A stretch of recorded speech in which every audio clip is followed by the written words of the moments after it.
Welcome to a tier list of about 40 self-improvement books from best to worst. And I've put in some wild cards in this list that I think are highly underrated because no one knows about them and they're secret gold mines. So hopefully you stick around and find a book that might change your life. First on the list, Atomic Habits by James Clear. This is a banger. Straight up S tier. Let's go. I really took away from it this idea of reverse engineering your huge goal and finding and breaking down the little steps needed to get to that. So for example, he talks about if you want to be an athlete, what does an athlete spend today doing?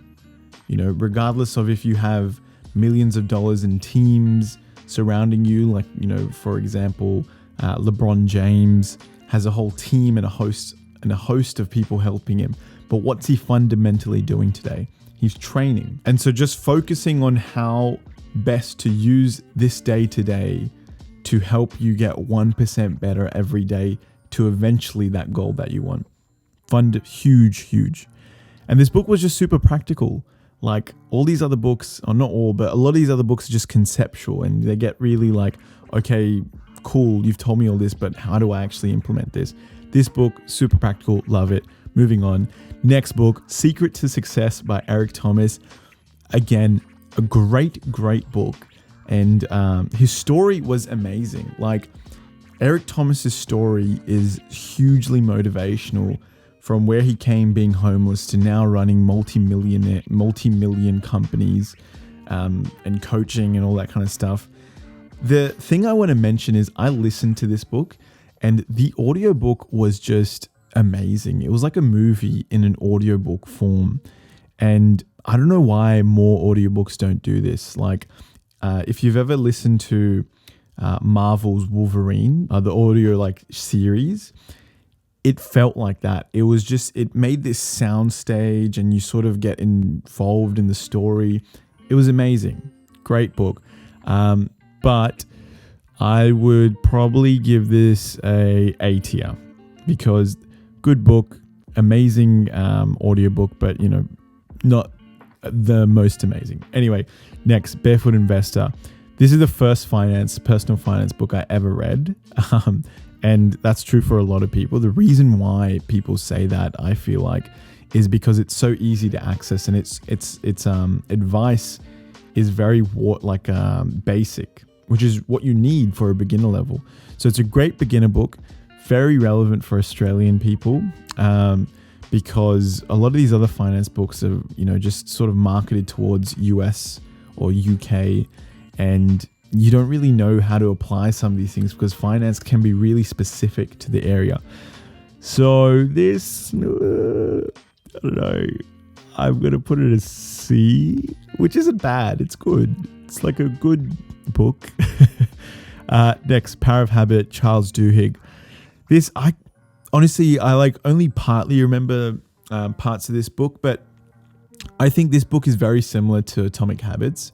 But what I would say is Atomic Habits is the like millennial version of the Power of Habit. It's updated, it's quicker to the point, it's more sort of practical and applicable. And so I would say if you've read Atomic Habits, this is a good follow-on read, but it has a lot of like, you know, old age self-improvement language. And if you know what I'm talking about, it's when they're like, use this marketing language that really tries to sell you on this idea. And then you're just sort of like, okay, bro, just tell me the point. Like, what's the actual one-line point that you're trying to say to me? So maybe that's just me, but I would give this book, C. It's a C. It's good. Next, I'm so excited for this book. Can't Hurt Me by David Goggins. This is just straight up S tier. Come on now. This book, so again, I listened to it. I listened to this book when I was training and doing Everest Base Camp trek. And I swear to you, it made me push so much harder on those training sessions or when I was actually on the trek, because I was just in this mode, and Goggins calls it Goggins mode. And it was just like, you just want to push yourself so hard. And it's such a motivating book and such an amazing story. And the last chapter, David Goggins reads himself and it still gives me goosebumps. Anyway, we're running slow for time, so I've got to do this quick. Lost Connections, Johann Hari, talks about the different causes of depression. Very interesting book if you're interested in mental health. I am, so it was an interesting read. But my understanding of this has evolved over time as I've worked more as well. So it is an interesting book. I would say give it a good read. It is a nice book. I would say C. Good book. Happiness Advantage, Sean Anker. I loved his TED Talk, which is why I got his book. He is an amazing talker. For reading, he is great as well, but I feel like if you've listened to his TED Talk, you don't really need to read his book. As unfortunate as that can be to say, most of the points are in his TED Talk, and then his book is sort of just backing it up with scientific evidence, and you don't really need that. You get the point after it. So I would say this is probably, this feels so slack, D tier, but it's a good concept. Like, I feel bad now. Oh my God. Happy by Darren Brown. Okay, look, nothing against Darren Brown, nothing against the book. It just didn't work for me at all.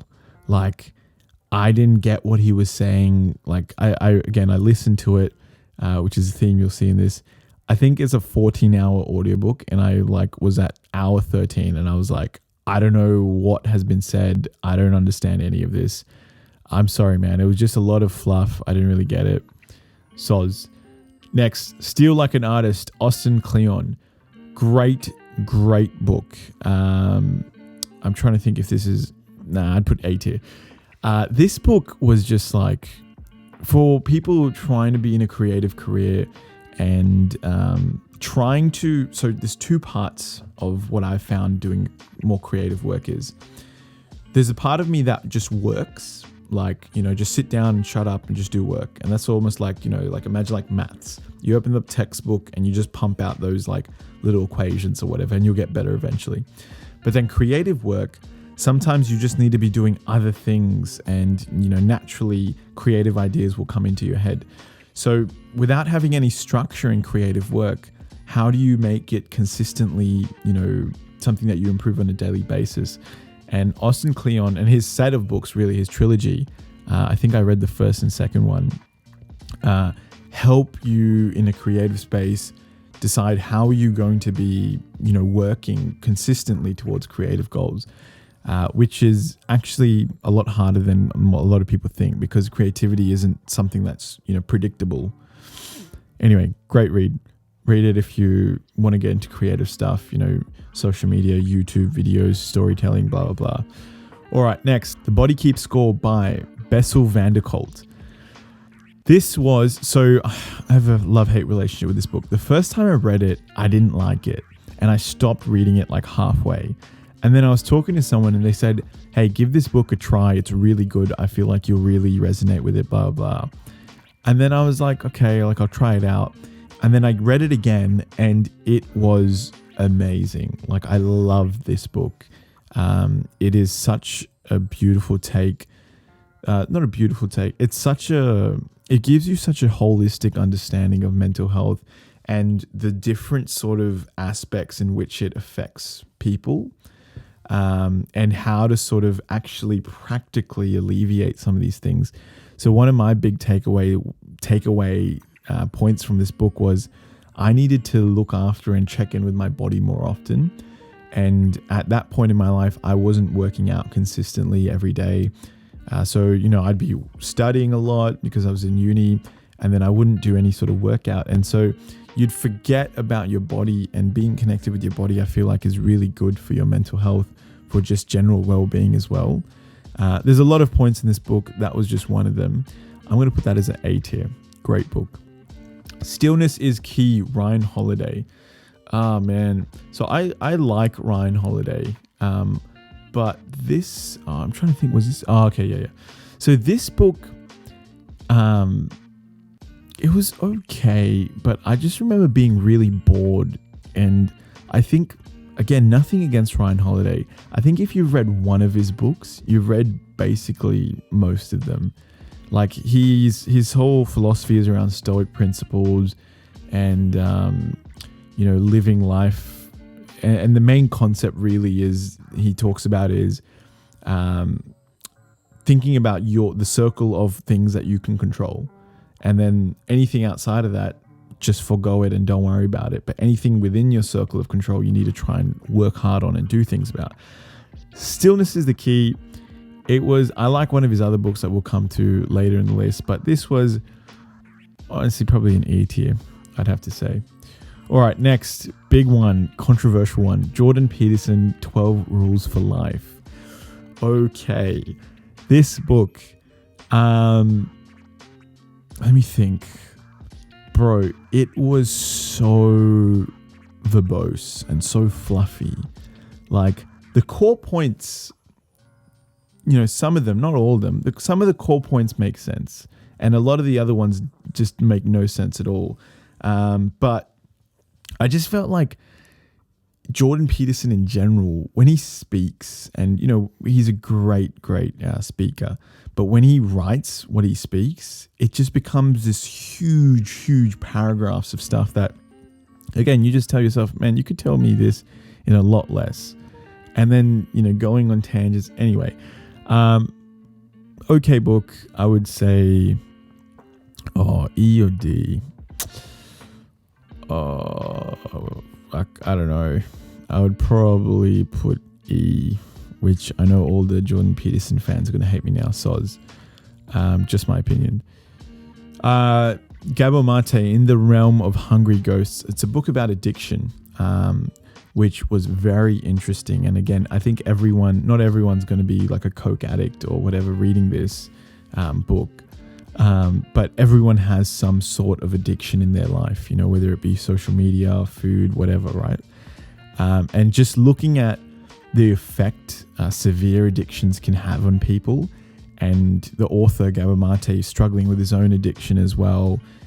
It was interesting, but I didn't feel like it was like there was many practical points. There's, again, a book later in the list that has more practical points for dealing with your own addictions. This was more just like interesting tales of addiction. And so I would say it's C tier. Maybe even D, because I like these a bit better. All right, Untethered Soul. Bro, this book has been recommended to me so much by so many people. I found it too airy-fairy, and I'm very sorry, because I normally like books like this, but I would have to give this, feel bad for this as well, F tier. Soz, man. Okay, you know what? I'm going to put Jordan Peterson's at D and then put this in the E. That makes a bit more sense to me. All right, Power of Now, Eckhart Tolle. Same sort of vibe. Again, huge following for this book. Huge.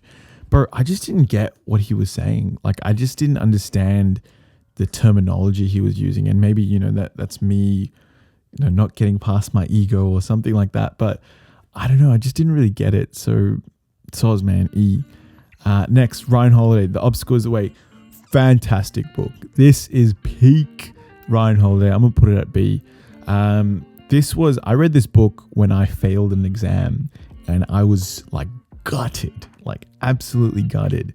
And I was like, my life is going to fall apart and all this kind of shit's going to happen. And then I read this book, and it just was like the remedy for me at that point. Like, I remember reading this book every day, getting through that period, and it was basically talking about how the situation that you think is the obstacle, it's in the title, isn't it, that will stop you from achieving all these different things. The best thing to do is actually just to go through it, and you don't have to thrive when you're going through it. You just need to survive the challenge, and that's it. And that is going through the obstacle. Great book. Next, this was a wild card, man. I feel like no one knows about this book, but this is without a doubt. Sorry, I should name the book. The Mountain Is You by Brianna Wiest, I believe. This book was a gold mine, like every single page, and that's why it's going in S tier. was filled with knowledge, filled with something practical. And I would always think to myself, damn, I need to come back to that point. And, lazy me, I never did. But great book. I can't even tell you like what exactly it sort of taught. There were just so many things. The main point of this book is talking about self-sabotage in your own life. What are things that you do or think like that, stop you from actually progressing to the next level in your maturity and all that kind of stuff. But I'm selling it short. I genuinely am. It's a great book. Next, Darren Hardy, The Compound Effect. I love this book. Darren Hardy, he's a funny guy. Like the way he thinks about stuff, the way he says stuff, he's a highly successful person. He made the Success magazine, which is this huge magazine.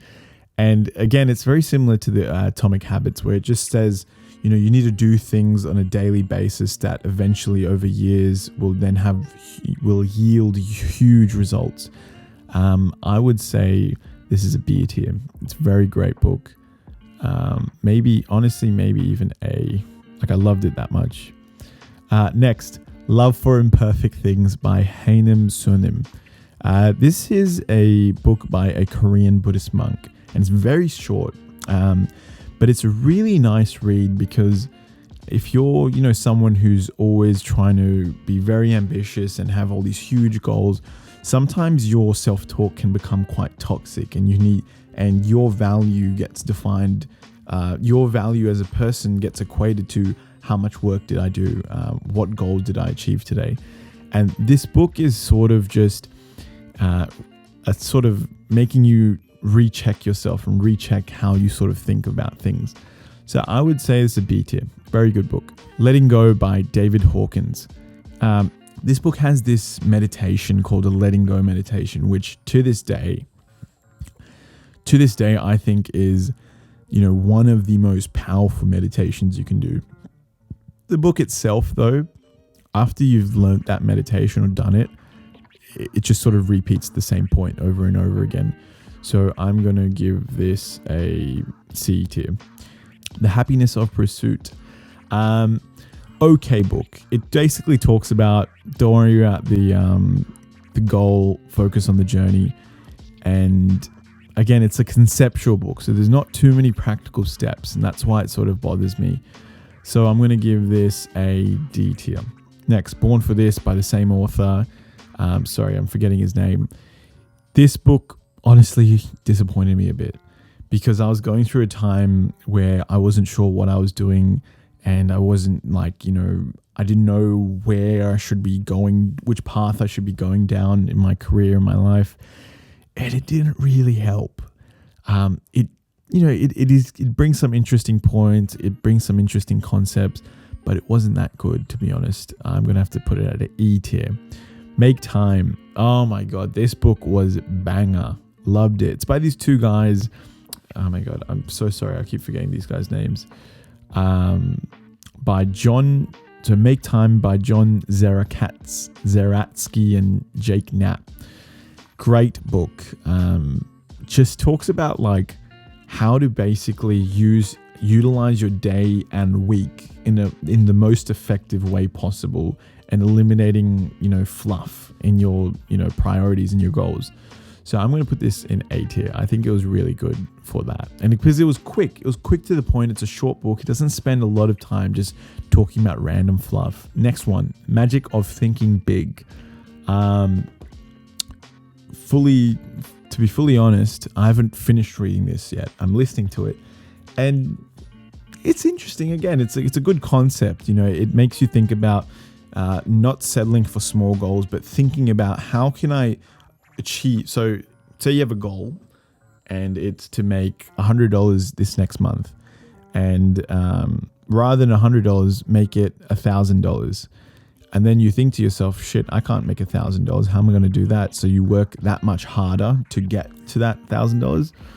Yeah, it's interesting, man. It's a decent book. Honestly, I haven't finished yet, so I'm not sure. But it's not memorable thus far, so I'm going to have to say it's a D tier. Next book, Dopamine Nation. This book was really good. Surprised, because I wasn't expecting it. I just sort of picked it up randomly and started reading it. But there's a concept in this book. There's a lot of concepts, but essentially the book talks about society in general, society nowadays, addiction towards dopamine. And we see this trend all over like the online space of dopamine detox. But it talks about when like there's a core concept in it, in the sense that when you give into pleasure, almost like a seesaw, you press down on the pleasure side, and now you accumulate all this debt, of pain. And once that pleasure is gone, then the seesaw comes back down and all this pain comes in its place. And that was a concept that was really interesting to me, because it was so relatable. Because say you play video games for like 4 hours, and then you finish, and then you're like just lost, and you feel a bit shit, and you always sort of wonder, why is that? Like, why do I feel that? And it sort of just made me realize more about the things that I was addicted to in my life, and sort of make adjustments according to that, and try and not be addicted to those things. So this would be, I would put this in B tier. I liked it. The next book, Alchemist, The Alchemist by Paulo Coelho.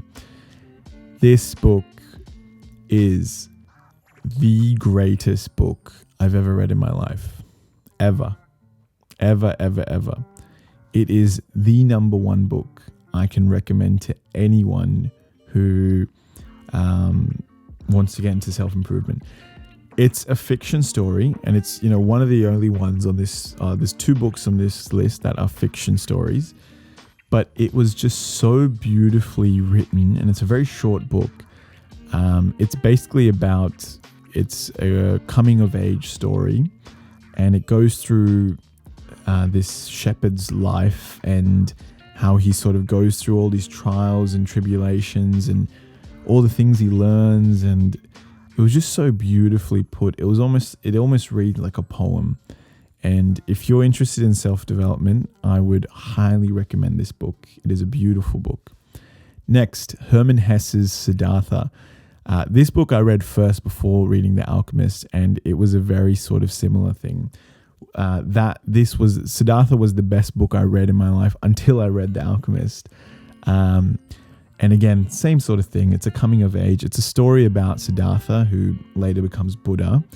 And it's sort of just, again, it's like a fiction story. Like it's like a tale, and you read it, and it's just so relatable. All the things that the character goes through, and it's my favorite way of learning self-improvement, rather than these books where they're almost like instruction manuals. My favorite way of learning self-improvement is give me a story and let me feel like I'm the main character, and going through all these trials and tribulations and understanding how they feel through those things. Anyway, The Subtle Art of Not Giving Up by Mark Manson. Yo, I'm so sorry, Mark Manson. I really didn't like this book. This book has been raved on by so many people. I honestly, and look, I'm not a writer, so don't listen to me. I just didn't feel like it was written well for the way I like things to be written. And so I just didn't relate to it. Soz. Next, 7 Habits of Highly Effective People. This was the first ever self-improvement book I read because my dad had it, and it was tattered, and I read through it and I highlighted things. And the only thing I remember from this book is seek first to understand before being understood. And I don't know, it's again this old generation of self-improvement that it's true, it's inherently true, but it's a bit difficult to apply. And there's a lot of techniques and the something rule and all this kind of stuff. Good book, good lessons in it, but I didn't really remember a lot of them. My bad. I'd give it a C. It's a classic. Next, I Will Teach You to Be Rich by Ramit Singh, I think his name is. Bro, this book was good. No, it was good, but again, it didn't really apply to me because I don't have a credit card, and I don't have any credit card debt because I'm young and haven't been spending on, like, it was just, it talked about things that weren't really applicable to me at my stage of life. So, and it's pretty US specific. So I would say this is like a D tier. 4 Hour Workweek by Tim Ferriss. This is a staple, but I feel like what Tim did in this book is, it's like, when you have an assignment due tomorrow, when you're in primary school, and you go on Wikipedia page and you just copy paste everything and then submit it and say, here you go. Again, no disrespect to Tim Ferriss, but it just, sometimes it just felt like I remember so many memories of just reading website URLs in this book. Like, anyway, the concept is great. Like, reduce active income and make more passive income, which was a really good idea. I would say it is D. The Truth by Neil Strauss.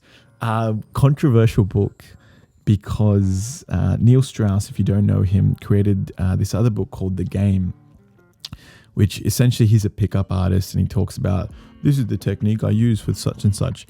The Truth is a follow-on, and it talks about how his journey in his relationship with women and eventually coming to terms with, monogamous relationships and all that kind of stuff. But it was just so well written. And I feel like a lot of young men should read this book because a lot of the things he talks about are things that young men struggle with. And his style of writing is incredible. Like, he makes you want to just keep reading and keep reading. He's very good at that and very expert at that. So I would give this a B tier. Honestly, I think it was just so well written and about things that are about taboo but should be spoken about. Next, I love this book. It's called It's All in Your Head by Russ, who's a musician from New York City. And a lot of people don't know about this book because, people just sort of swipe it off and they're like, what does this guy know? His book was amazing. Like, it talks about self-belief, really. That's the main thing. Like, believing in yourself, really pushing hard for yourself and just being, always backing yourself and always having trust within your own abilities. Even if you don't have any proof that, you will be successful, to your core believing that you will be. And I loved this book. It was a really short book as well. I would probably, I would have to give it... See, I feel like I just have really fond memories of it because I wasn't expecting much. So that's why fuck it. I'm just going to give it an S tier. It was great. Read it. Art of Happiness by the Dalai Lama. Good book. Quite a lot of cliches, but fundamentally a good message. I honestly don't remember too much what points were like really sticking out for me with it. But it's similar, like Buddhist philosophies and Stoic principles. It's a similar sort of vibe. I would say it's like a C, maybe even a D. Because I don't remember, it's probably a D. All right. The Willpower Instinct. I haven't finished reading this book, but it's been very interesting. And it talks a lot about like how to work that muscle of willpower in your life more. And it's very practical, which I like. So I'm going to give it a C. Last one, the six pillars of self-esteem. Yo, I just want a good book on self-esteem. And this book was recommended to me. And unfortunately, I felt like it just didn't help at all. Had a lot of exercises that you do in it that it's like you repeat to yourself like phrases and positive affirmations. Doesn't help me. Doesn't work for me. Really sorry, man. But that's just how it is. All right. Finally, we're at the end of the video and it is way bigger and way longer than I wanted it to be. And I'm very sorry, but that is my tier list. Some of them I might have skipped over just in the interest of finishing this YouTube video in a reasonable amount of time. That was really fun. I really do recommend checking out all those S tier books if you have a starting point and you want to just check out like where to read or like what books to read and what to do. Highly recommend reading some of them. All right, guys, thanks so much for watching. And remember, chase your fears, otherwise they'll end up chasing you. Bye.